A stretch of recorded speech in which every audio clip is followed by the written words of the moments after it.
Yo, haha, never said. What is good, YouTube? Your boy Never back with another quick video. And today we got the Yeezy 450 Sulfurs in the building. You know how I feel about the Yeezy 450 series, just because I know to some people they like it, some people they don't like it.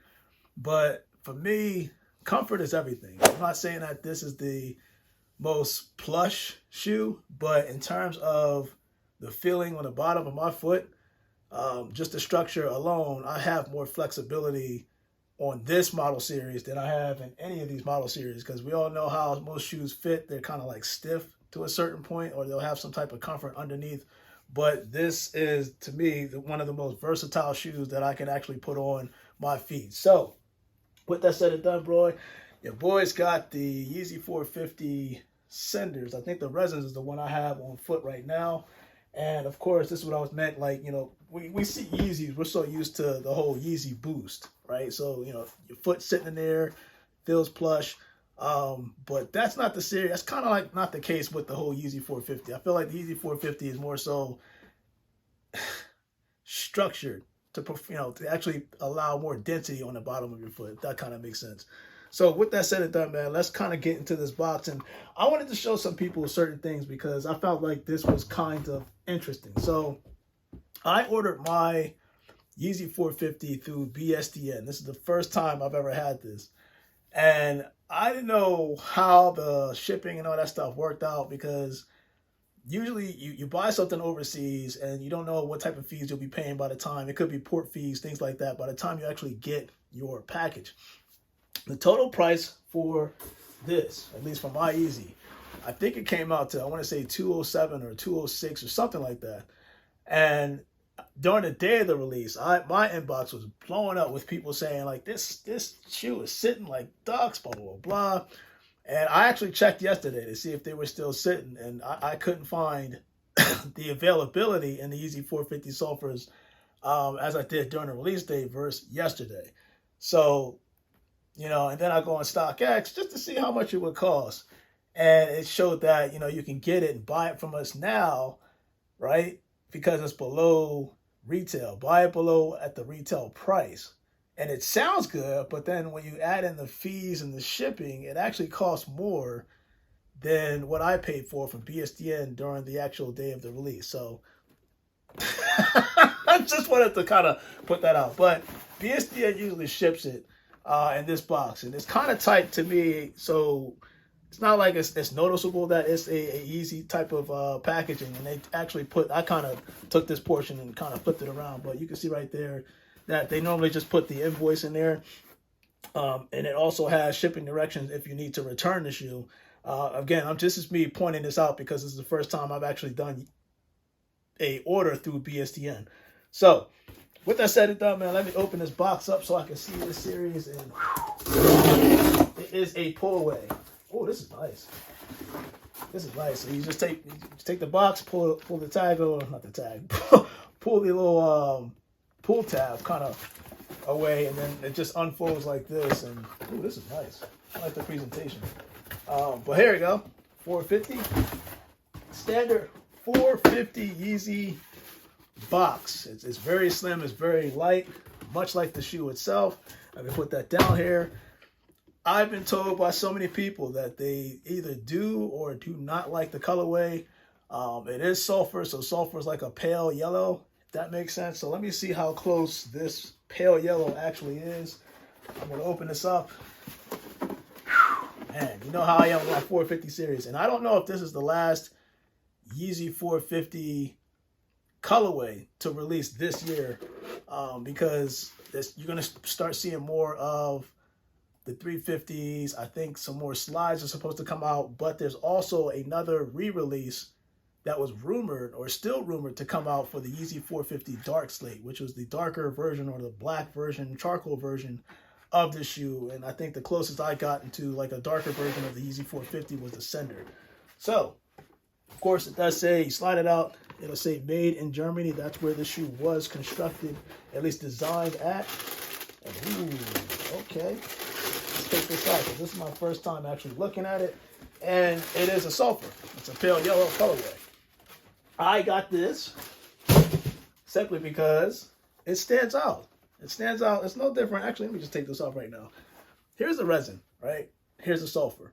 And I'm going to put them side to side. And the reason why I'm doing that, so you can see in terms of a colorway, how close the colorway is. This is obviously more so of a greenish color, but this is kind of a yellowish color. It's not too bright. It's not too dark. It's a pale yellow. That's what the sulfur is. So I actually like this and seeing this for the first time, because when you look at the rubber outsole, that color actually matches the upper prime knit. And of course, you got the EVA foam claws, is what I like to call them, that keeps the structure of the prime knit and the EVA foam and the outsole. It kind of all comes together. And what I'm going to do is, you should be seeing a screenshot of how everything looks on the inside of the shoe. And it'll give you a better idea how this was designed. As I try to put my shoe back on, it gives you a better idea of how it was structured. Now, of course, it comes with 11 on the top. It comes with 11, I want to say rings on the top. That helps keep the rope laces atop from there. Your foot will actually keep structured. And the reason why I'm saying that is because after you go through the whole sock liner, when you put your foot in, the prime knit upper on here is designed to not stretch as much, but just enough to make your feet feel comfortable. You don't want it to stretch too much, because then your feet will be going like this and it'll be able to slide each way. And that's kind of what the 450, at least the foam, the claw series, the portion of it is keeping your feet, or keeping the prime knit from shifting left and shifting right when you're walking. It's keeping everything upright, which I think is dope. And of course, you got that rope style laces that sits on the top of the shoe. And the only marking I see in terms of an Adidas logo is on the outsole of the rib style, I'm going to say rubberish design.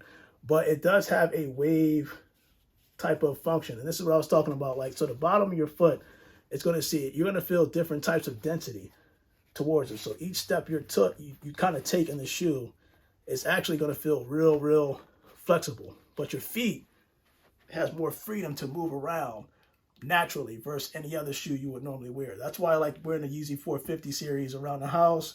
If I'm taking my dog for a walk, casual walks, long walks, it just feels comfortable, and I don't have to feel that uncomfortness that I would feel in certain other shoes after a long period of time. That's kind of the way this was designed. But your boy Magnificent Man, I just wanted to kind of get my reaction to this. Me, I love it. This is a colorway that will pop out, and I can't wait to wear this over the summer amongst the other shoes that I have that I'll probably wear. But like I said, the 450 series is what I like to wear, just because when I'm going for long walks, if I'm staying on my foot for long periods of time, I like comfort. So it doesn't have the Yeezy boost, but it does have that rubber outsole and the EVA foam, and it's just lightweight. That's kind of the way I would kind of describe this. Now, for those that's worried about sizing, the same size I got for the Yeezy 450, which is a size 13, is the same size I would wear in a Yeezy 350. Normally I wear a size 12.5, but most shoes I can't even wear that just because of how the design is. So I usually go a half size up on most of my shoes. Most of my Yeezys are all size 13s, and I did not differ from the Yeezy 450 in terms of the size. But your boy Magnificent Man, comment below. Let me know what you think about the Yeezy 450 Sulfurs. I'm about to do that on feet because I can't wait to put these on. So much happiness this week. This is probably one of them. I am out, man. Ooh, one more thing. Before we do that on feet, I wanted to show people this, because the Ortholite insole that I found on the Yeezy 450 Senders, which is this one. This was the newest 450 that I had. I noticed that the tag looks like this. It's kind of faded out, but just pay attention to what Yeezy did, because I did a video, I want to say 3 days ago, to talk about how the Nike QR code was implemented. So if anybody's wondering, when I said that Adidas is going to be starting to make some changes with their sizing label stickers that they kind of put in the actual shoe, look on the new Yeezy 450 Sulfurs, and you'll see that there is a difference between one and the other. I did not expect this to happen so quick. So you can see that right there. They actually changed the style. Notice that now this has like a proper QR secure code. Just And actually, hopefully, I'm not sure if it's going to be able to scan, but I'll have a live video to see what happens when you scan this QR code, at least the new one, just to give you an idea of what's going on. But if you haven't checked it out already, check out I think I said how StockX got caught with counterfeit Jordans. I think it was the title of that YouTube video. And it'll explain more about, from the Nike side, at least the QR code side, as to why it's important how companies today are doing digital tagging, right? To prevent counterfeiters, right? So your boy Magnificent now. Let's do that on feet now. Just wanted to point that out because changes looks like they are coming. Now I'm out. And you guys, stay blessed.